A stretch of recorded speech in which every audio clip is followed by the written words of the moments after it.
నమస్తే. ఈరోజు టాపిక్ వచ్చేసి ఓసీడీ. అసలు ఈ ఓసీడీ అంటే ఏంటి? అంటే మనం జనరల్‌గా చూస్తూ ఉంటాం. కడిగిందే కడగడం, ఎక్కువగా చెకింగ్ చేసుకోవడం అంటే తాళాలేసినామా లేదా అని చెప్పి చెక్ చేసుకోవడం. అసలు దీనికి కూడా ఒక మానసిక రోగం కింద యాడ్ చేయొచ్చా? అసలు ఓసీడీ అంటే ఏంటి? ఓసీడీని ఎలా తగ్గించొచ్చు? మందుల ద్వారా తగ్గించొచ్చా? లేకపోతే మందులు తీసుకోకుండా తగ్గించొచ్చా? అనేది మనకు వివరించడానికి మనతో పాటు సీనియర్ సైకాలజిస్ట్ అన్నం సుబ్రహ్మణ్యం గారున్నారు. ఆయనతో మాట్లాడదాం. నమస్తే సార్. నమస్కారం అండి. సార్ ఇప్పుడు ఓసీడీ అంటే మనం జనరల్‌గా చూస్తూనే ఉన్నాం. కడిగింది కడగడము, చేతులు గానీ, మొహాలు గానీ, స్నానం కూడా ఎక్కువ సేపు చేయడం ఇది అవును. చూస్తున్నాం. తాళాలు గట్టిగా లాగడం, లేకపోతే చేసిన పనిని మళ్ళీ మళ్ళీ చెక్ జేసుకోవడం. అఫ్‌కోర్స్ ఇది పర్ఫెక్ట్‌గా అనిపించినప్పటికీ ఇది ఎక్కువగా అయ్యేసరికి ఇదొక మానసిక వ్యాధి కింద మనం కన్సిడర్ జేయొచ్చంటారా? అండ్ దీనికి మీరు మందులు లేకుండా నయం జేయగలరు అని జెప్పేసి వినిపిస్తుంది. ఎంతవరకు దీన్ని నయం జేయగలరు మీరు? షూర్ అండి. డెఫినెట్‌గా అండి. ఇది డెఫినెట్‌గా మానసిక సమస్య అండి ఇది. మీరు చెప్పినట్టుగా చేతులు కడగటం మళ్ళీ మళ్ళీ, స్నానానికెళ్ళి గంటలు గంటలు 2, 3 అవర్స్ స్నానం చేయటం. హ్మ్. ఆఫీస్‌కెళ్తూ డోర్ లాక్ మళ్ళీ మళ్ళీ కిందకెళ్తాడు, మళ్ళీ వస్తాడు, మళ్ళీ చెక్ చేస్తుంటాడు. ఇప్పుడు దీనివల్ల ప్రాబ్లమ్ ఏమవుతుందంటే ఫ్యామిలీలో సమస్యలొస్తాయన్నమాట. సపోజ్ ఒక మదర్ అండి. మదర్ ఆమె 40, 45 ఇయర్స్. ఈమె స్నానానికెళ్ళి 3 అవర్స్ ఉందనుకోండి. మరి పిల్లలకి ఎవరు బ్రేక్‌ఫాస్ట్ ఎవరు రెడీ చేస్తారు? హస్బెండ్‌కి ఎవరు రెడీ చేస్తారు? హ్మ్. ఇదంతా ప్రాబ్లమ్ అవుద్దనమాట. అవును. అప్పుడు ఇంట్లో వాళ్ళు ఈమెను పోట్లాడతారు. "ఏంటి తలకాందలేదు ఏంది ఇన్ని గంటలు ఉండేది?" ఓకే.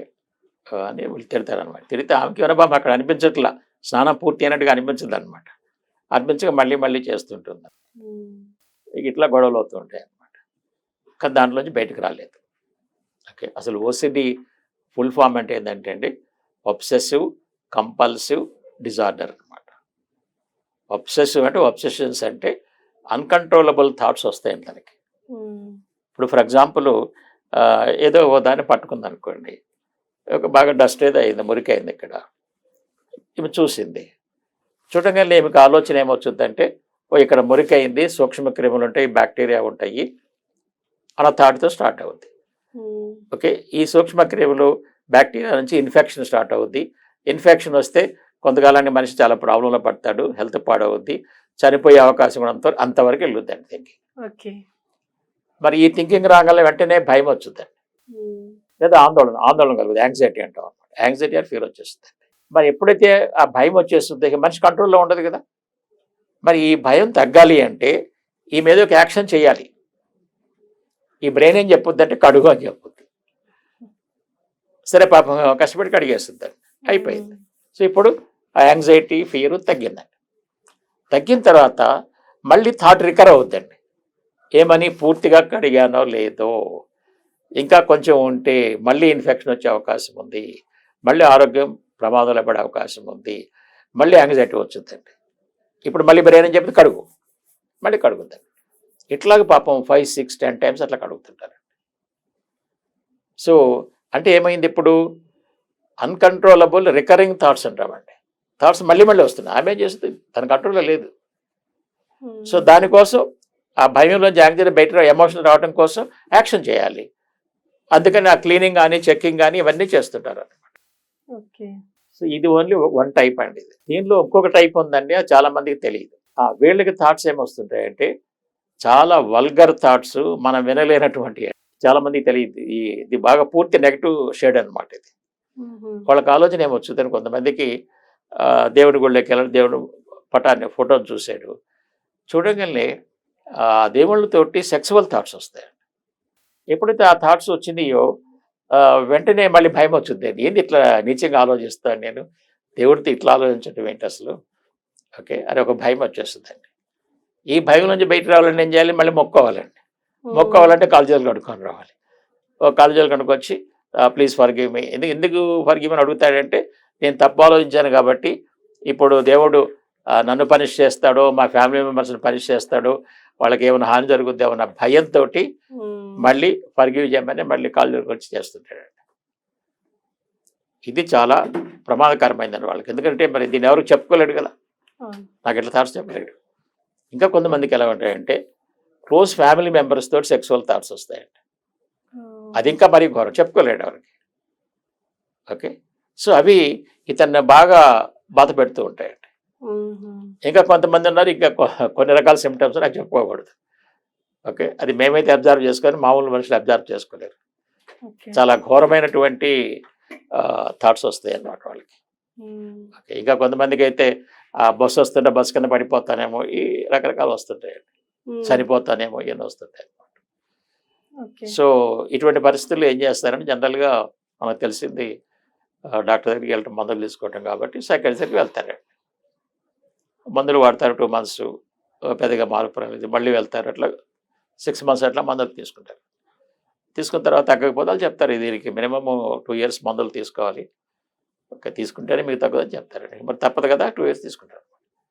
నాకు ఫోన్లు వస్తుంటాయి, మేము 10 years మందులు వాడే ఇంకా ఓసీడీ సఫర్ అవుతున్నాం సార్, 12 years మందులు ఓసీడీ సఫర్ అవుతున్నాం సార్.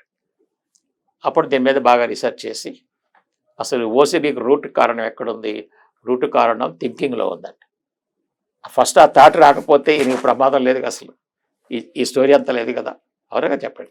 కాబట్టి నేను థింకింగ్ మీద చాలా రీసెర్చ్ చేశాను, కాబట్టి ఈ జబ్బుని థాట్స్తోనే మనం కంట్రోల్ చేయొచ్చు అని చెప్పేసి నేను ఇప్పుడు ఈ ఓసిడి ఉన్నవాళ్ళు అసలు ఏం మందులు వాడకుండా అక్కడ నా దగ్గరికి వస్తే వాళ్ళని 1 month లేదా 2 monthsలో మంచిగా చేస్తానండి. వాళ్ళకి ఈ థాట్స్ని ఎలా కంట్రోల్ చేసుకోవాలని చెప్తాను అనమాట. చాలామందికి తెలియదు ఏంటంటే, మరి మెడిసిన్స్ ఎందుకు తగ్గట్లేదు అంటే, ఏ మెడిసిన్ కూడా ఆలోచన మార్చలేదండి. మార్చగలదా? మార్చలేదు. లోపలలోని కెమికల్స్ని డిస్టర్బ్ చేయగలదు, కానీ ఆలోచనలు మార్చలేదు, ఆ జరిగిన ఈవెంట్స్ని మార్చలేదండి.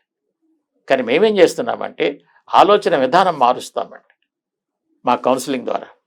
వాళ్ళకి right thinking and right knowledge ఇస్తామండి. ఎప్పుడైతే రైట్ థింకింగ్ రైట్ నాలెడ్జ్ ఇస్తామో ఇక్కడ లోపల కొత్త ప్రోగ్రామ్ ఏర్పడుద్దండి. ఇప్పుడు బ్రెయిన్ ఏ పని చూడాలని ఈ కొత్త ప్రోగ్రామ్ నుంచి చూస్తుంది అనమాట. సో అప్పుడు ఆ థింకింగ్ మారింది, కాబట్టి వీళ్ళు దేనిలోంచి పర్మనెంట్గా బయటకు వస్తారండి. మందులు వాడిన వాళ్ళైనా ఎవరైనా కూడా ఈ ఓసుల నుంచి బయటకు రావచ్చండి. మందులు వాడిన వాళ్ళైతే 1 or 2 monthsలో పర్ఫెక్ట్గా బయటకు రావచ్చండి. ఎందుకంటే దాని సొల్యూషన్స్ అని మేము రాపిస్తాం, కాబట్టి చదువుకుంటూ ఉంటే వాళ్ళ థింకింగ్ మారిపోయిద్దండి. అట్టనే ఆల్రెడీ మందులు వాడారనుకోండి, వాళ్ళకి 2 months to 4 months పట్టుద్దండి. ఈ మధ్య ఒక లేడీ, ఆమె కౌన్సిలింగ్కి వచ్చింది, దాదాపు 8 to 10 years మందులు వాడిందండి, అయినా ప్రాబ్లమ్ సాల్వ్ కాలే. ఆమె 3 hours స్నానం చేస్తుందండి. ఇక ఇంట్లో అంతా గందరగోళం, గొడవలు వాళ్ళు చేయటం జరుగుతుంది అనమాట. ఎన్ని మందులు వాడి ఎక్కడ చాలామంది డాక్టర్స్ వచ్చారు, తగ్గలేదండి. చివరి నా దగ్గర తీసుకొచ్చారు, కౌన్సిలింగ్ స్టార్ట్ చేశాం. ఫస్ట్ మంత్లో కౌన్సిలింగ్లోనే 3 hours నుంచి 45 minutesకి వచ్చిందండి. మరి థింకింగ్ మారిందా? మారలేదు. సో నెక్స్ట్ మంత్ కౌన్సిలింగ్లో పూర్తిగా దాని నుంచి బయటకు వచ్చేస్తుంది. చాలామందినండి ఇటువంటి ప్రాబ్లమ్స్ ఉన్నారని. కొంతమంది అయితే ఏం చేస్తారంటే వాష్రూమ్లోకి వెళ్ళి ముందు ఆ ట్యాప్ కడగటము, అక్కడే ఉన్న జర్మ్స్ ఉన్నాయని చెప్పేసి వాళ్ళు యూరిన్స్కి వెళ్ళినా దానికి వెళ్ళినా వాళ్ళు 10 times 15 times వాష్ చేసుకొని అక్కడే టైం అంతా వేస్ట్ చేసుకొని, ఓకే ఫ్రస్ట్రేషన్ వచ్చుద్దండి. ఇది వాళ్ళకు కూడా తెలుస్తుందని, పాపం ఇంత టైం వేస్ట్ చేస్తుంది, ఇంత సిల్లీగా అని చెప్పేసి, కానీ హెల్ప్లెస్. ఇది అన్కంట్రోలబుల్ థాట్స్ అనమాట. సో నేను ఈ థింకింగ్ మీద చాలా రీసెర్చ్ చేశాను, ప్లస్ ఇంజనీరింగ్ బ్యాక్గ్రౌండ్తో వచ్చాను కాబట్టి, సైకాలజీలో కూడా మాస్టర్స్ చేశాను కాబట్టి, ప్రతి పేషెంట్ని ఒక రీసెర్చ్ ప్రాజెక్ట్లాగా టేకప్ చేస్తాను. అంతేగాని మీకు చెప్పింది వాళ్ళకి పనిచేయదు, వాళ్ళకి చెప్పింది వాళ్ళకి పనిచేయదండి. స్టడీ చేయాలి, ఏం జరిగిందని డీటెయిల్గా స్టడీ చేస్తాం. చేస్తే నేను ఒకటే చెప్తున్నానండి, ఇప్పటి నుంచి ఎవరు కూడా ఈ ఓసిడి ప్రాబ్లంతో సఫర్ అవ్వాల్సిన అవసరం లేదు. మా దగ్గరకు వస్తే మీకు మంచి సొల్యూషన్ ఇస్తాం. కొంతమందికి మందులు మానాలంటే భయంగా ఉంటుంది. నేనే మందులు ఇమీడియట్గా మానవని చెప్పమండి. మీరు మందులు వాడుకుంటేనే కౌన్సిలింగ్ తీసుకోండి. ఎప్పుడైతే మీకు ఈ వ్యాధి నుంచి బయటపడతారో మెల్లమెల్లగా మీ డాక్టర్ దగ్గరికి వెళ్ళి మెడిసిన్స్ తగ్గించుకొని బయటపడండి. మందులు వాడే వాళ్ళని ఎవరిని కూడా మేము వాడొద్దని చెప్పమండి. కంటిన్యూ చేయండి, take the counselling. When you become mentally strong, తగ్గించుకోండి. Okay sir, thank you. Okay, thank you very much.